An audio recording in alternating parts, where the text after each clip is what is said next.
Hello friends, today we talk about Renaissance in Netherlands. This is the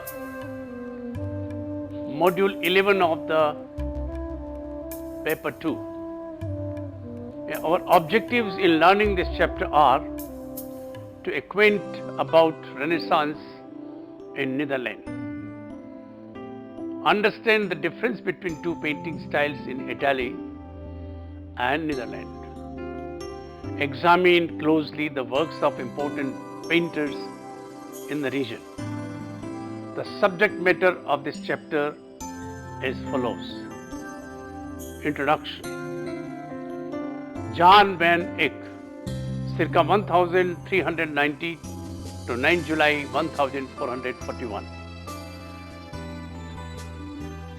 Robert Campin, circa 1375 to 1444. Rosier van der Weyden, circa 1399 to 1464. Hieronymus Bosch, circa 1450 to 1516. Katrina van Hemassen, Peter Bruegel the Elder, circa 1530 to 1569. The Netherlands refer to an area encompassing the Low Countries, Belgium, the Netherlands, Luxembourg, and northern France, during the period when it was ruled by the Dukes of Burgundy, from the end of the 14th century to the end of 15th century. The Netherlands also experienced similar economic changes in the early 15th century.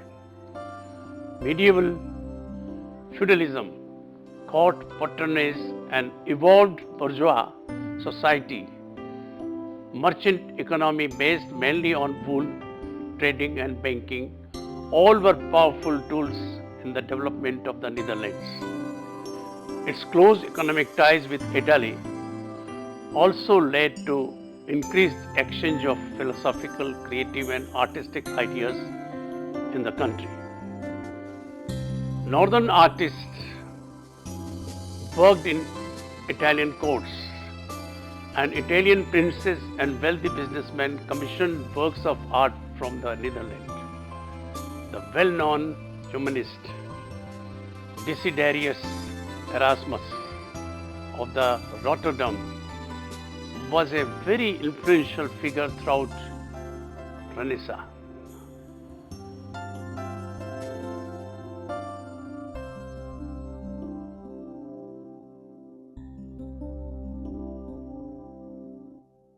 Renaissance in Netherlands is the result of rapid fine art painting in Flanders and Holland during the 15th and 16th century, which was patronized by the church primarily. Because of this, art in the Netherlands remained religious and its subjects were Christian theology. When Netherlands embraced Protestantism in 16th century, though the Dutch were Protestants and the Flemish were Catholics, there came a divide between Italian and Netherlands Renaissance. Because the Reformation dissuades from practicing religious art, artists sought patrons outside the church. Now portraits were commissioned, but the demand for small paintings with interesting secular subjects appropriate for homes also grew.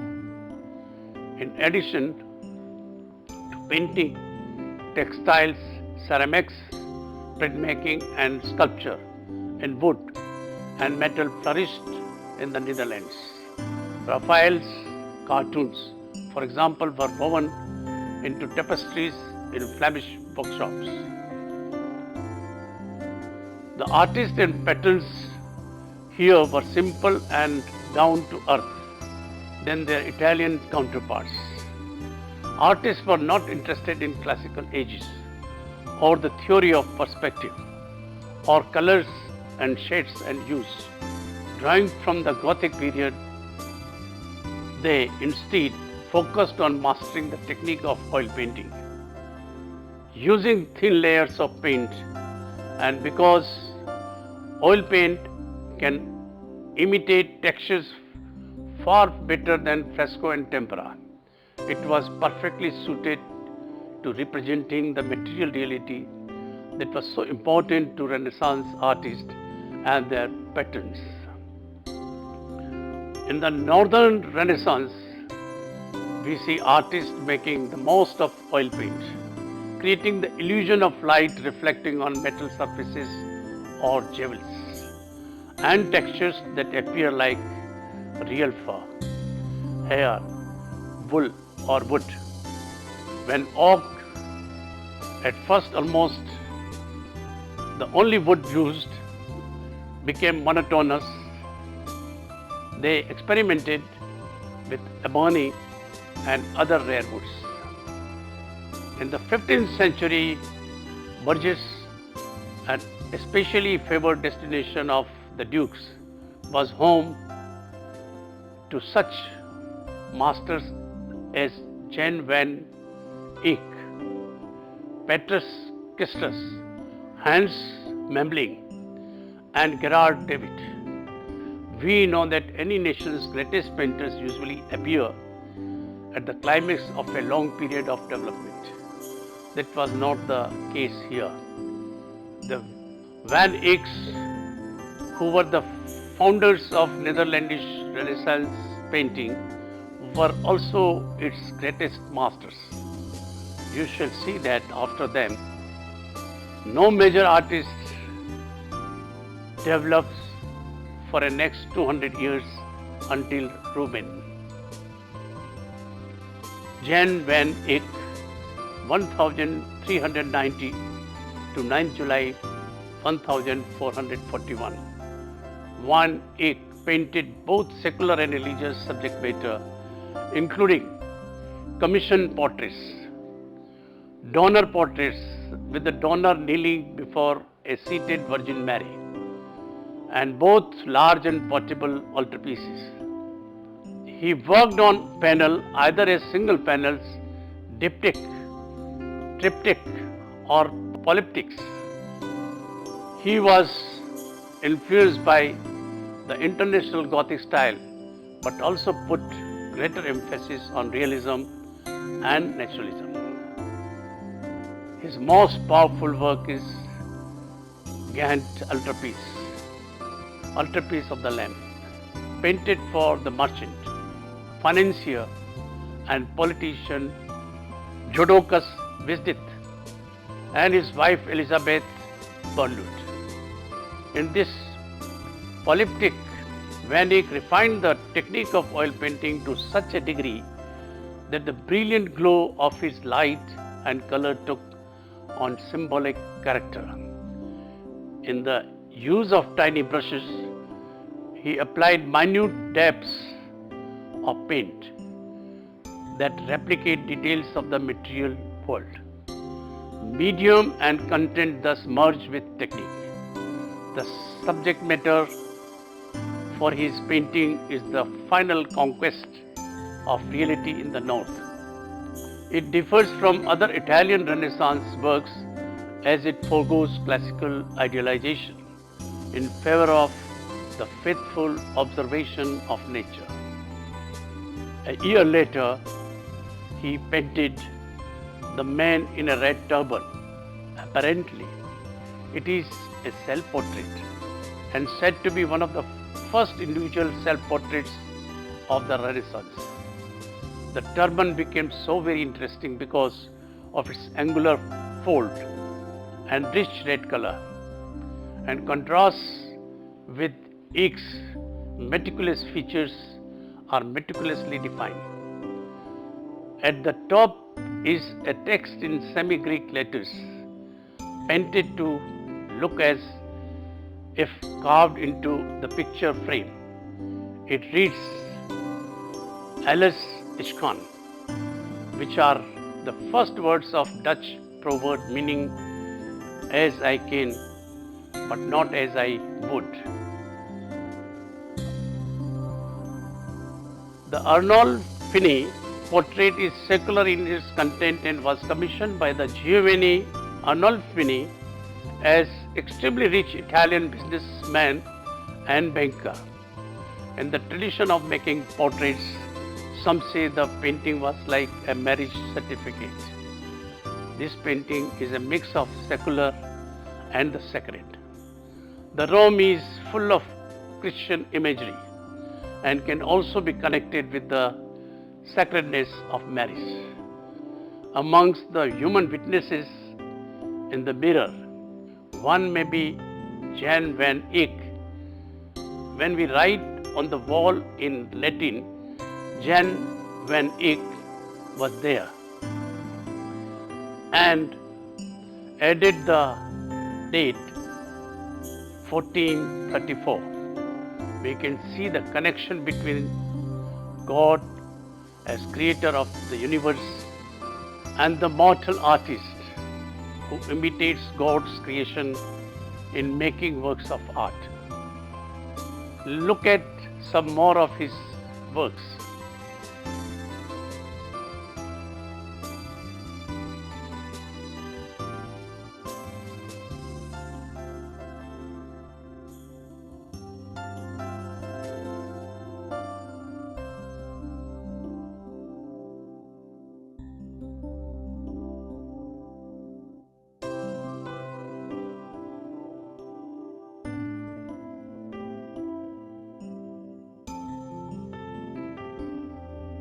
Robert Campin,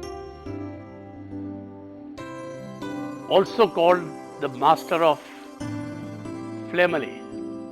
Campin was influenced by masters of manuscript illumination, but had great powers of realistic observation. He was one of the first people to experiment with oil and conveyed strong, rounded characters by modeling light and shade in composition of complex perspectives. His greatest masterpiece is the Maraude altarpiece. The central portion of this depicts the Annunciation. Each panel is painted with different perspectives. The home interior, replete with Christian imagery, is a contrast to Italian painting. The left and the right side panels contain full details of the natural, everyday world. Rogier van der Weyden, circa 1399 to 1464, the official painter of Brazil. Weyden had trained with Campin. He began his career at the age of 27 and worked on religious triptychs, altarpieces, and commissioned single and diptych portraits. In 1435 to 40, he completed the celebrated panel of the Descent from the Cross for the chapel of Archer's Guild of Louvain. In this disposition, there is evident a tendency to reduce the setting of a scene to a shallow, shrine-like enclosure and to orchestrate a rich diversity of emotions. His figures are typically larger in relation to their spatial setting than Van They seem to enact monumental dramas as if on a narrow stage that brings them close to the picture plane.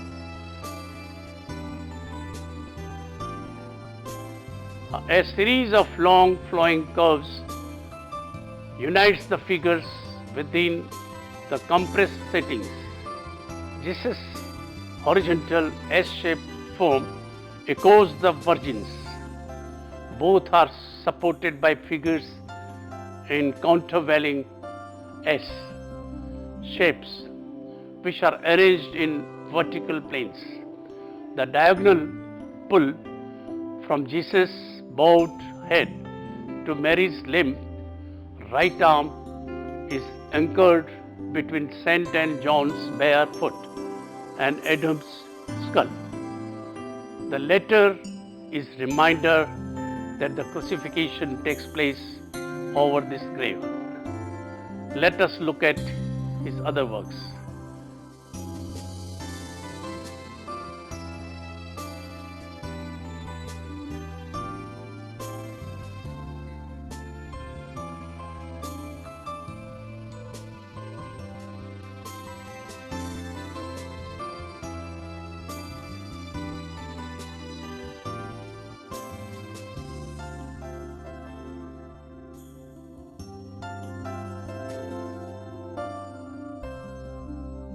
The painters working under Van der Weyden's influence were Derek Bouts 1410 to 1475, Simon Marmion 1401 to 1465, Hans Memling of Bruges, and most unusual of all, Hugo van der Goes, who managed to equal his master's influence with his famous Portinari altarpiece at Florence, one of the most magnificent and intensely passionate examples of Flemish altarpiece art.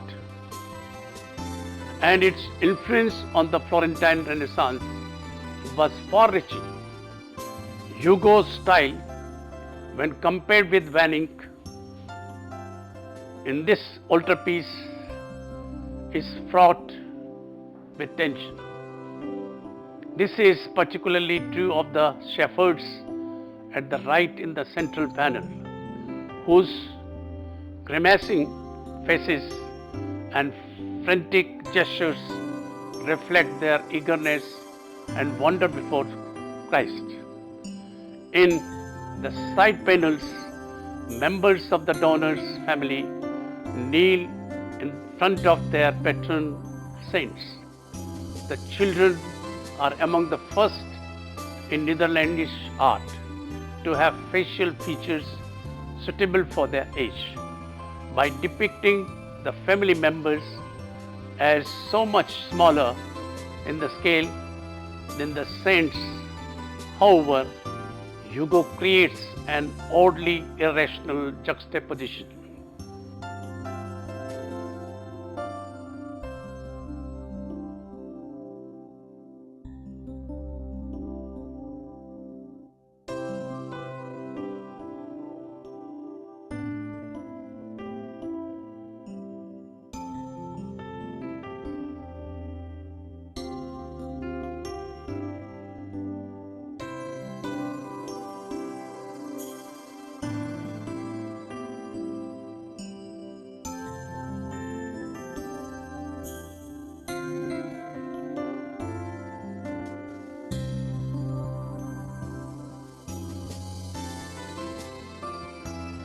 Other Netherlandish old masters include the meticulous realist Gerrit David 1460 to 1523 of Bruges and Antwerp, the miniaturist trained Jan Provost 1465 to 1529, noted for his altarpieces.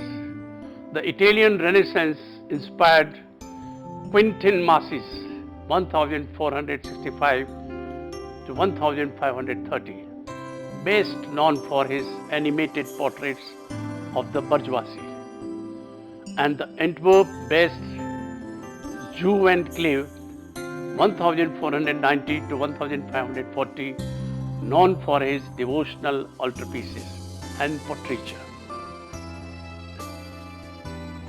In the 16th century, Jules van Wassenhoff active 1460 to 1480, worked at Urbino in Italy during the 1470s, but his style, though influenced by the Italian largeness of scale and subject matter, remained recognizably Flemish. While it would be impossible to deduce from Roger van der Weyden's pictures that he too made a journey to Italy about 1450.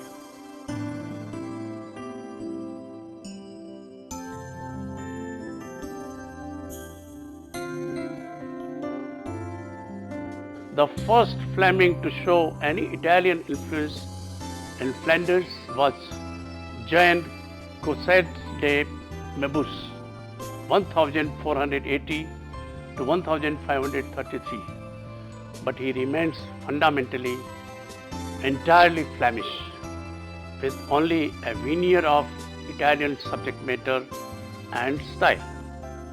Mebus had considerable influence on the so-called Antwerp Mannerists, such as Jean de Beer, 1475 to 1536, and also on Bernard van Orly, 1493 to 1542 of Brussels.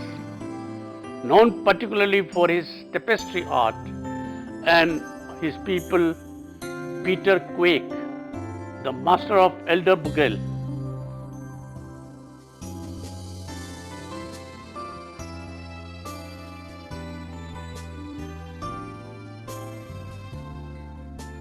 The effects of the Renaissance were much the same in Holland as in Flanders.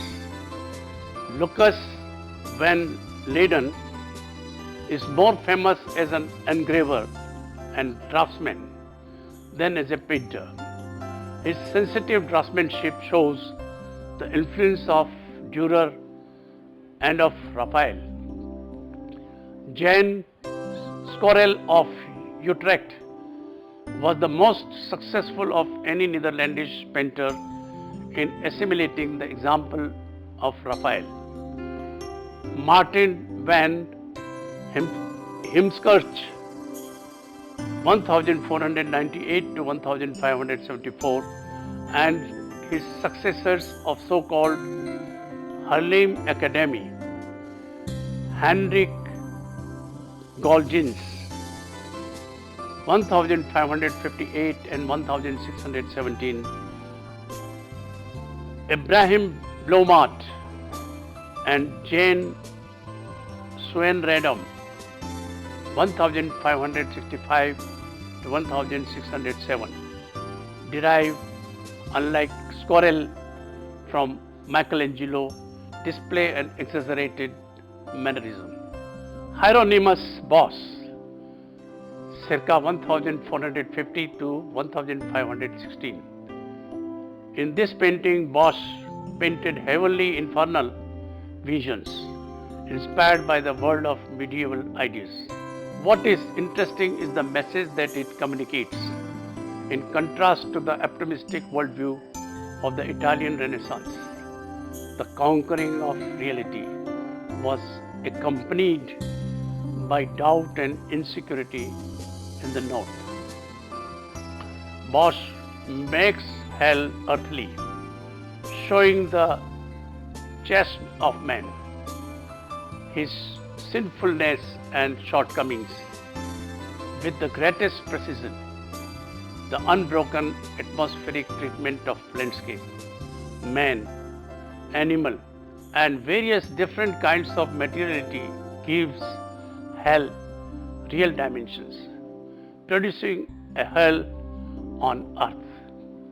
We may safely assume that the pictures were painted according to a planned conception, and that some figures and details which seem merely surreal to us today would have been decoded by a certain number of people.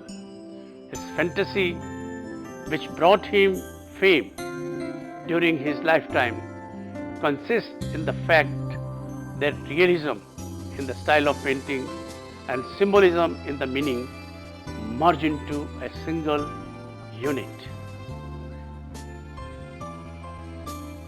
Katrina van Hemason, 1528 to 1587, lived in the port city of Antwerp in modern Belgium, an international center of commerce and finance.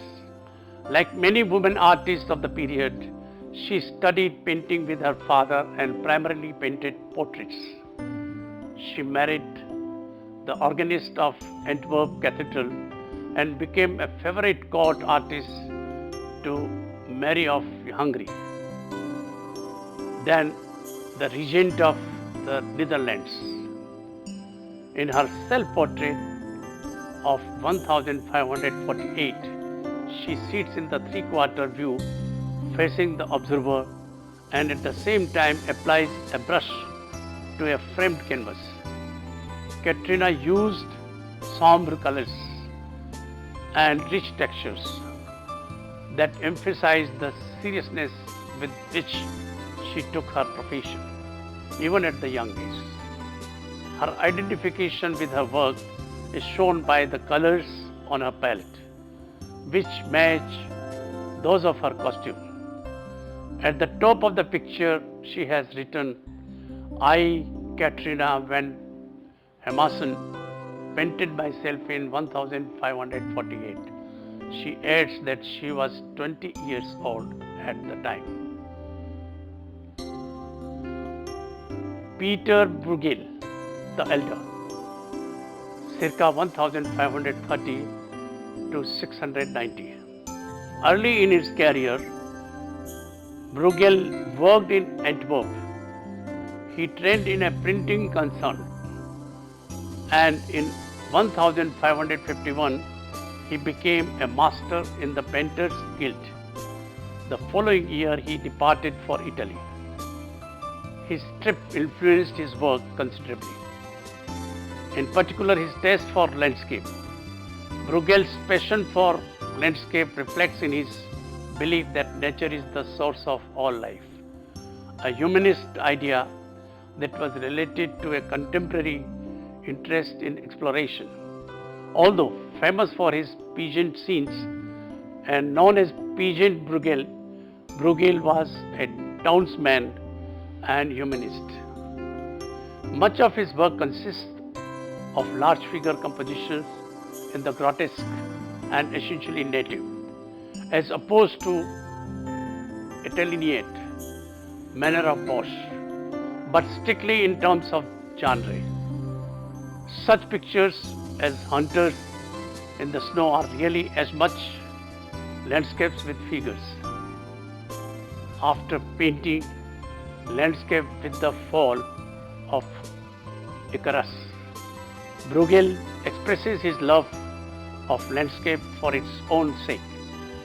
For much of the picture plane is dominated by the sea and the surrounding land.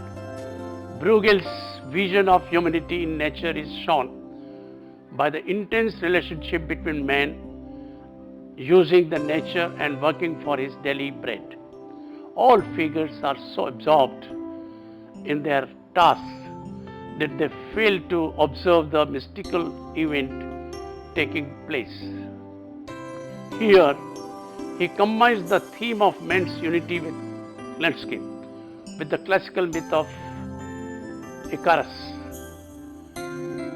Daedalus, the father of Icarus, fashioned the pair of wings but of feathers held together by wax and warned his son not to fly too near the sun. Icarus disobeyed.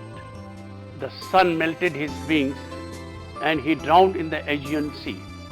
In the painting, you will find an important narrative and a morally didactic tone, like Hieronymus Bosch. The difference here is that his humanistic view of the world did not allow him to paint otherworldly visions of hell, religious themes, but contemporary, topical scenes. This painting is an outdoor scene filled with about 100 figures whose activities exemplify moral principles, but every instance fulfills the proverb in the negative, creating the world upside down that stood for Bruegel's view of human folly. The predominant colors are yellows and browns, which are accented throughout by blues and reds. Blue denoting cheating and foolishness, red sin and arrogance.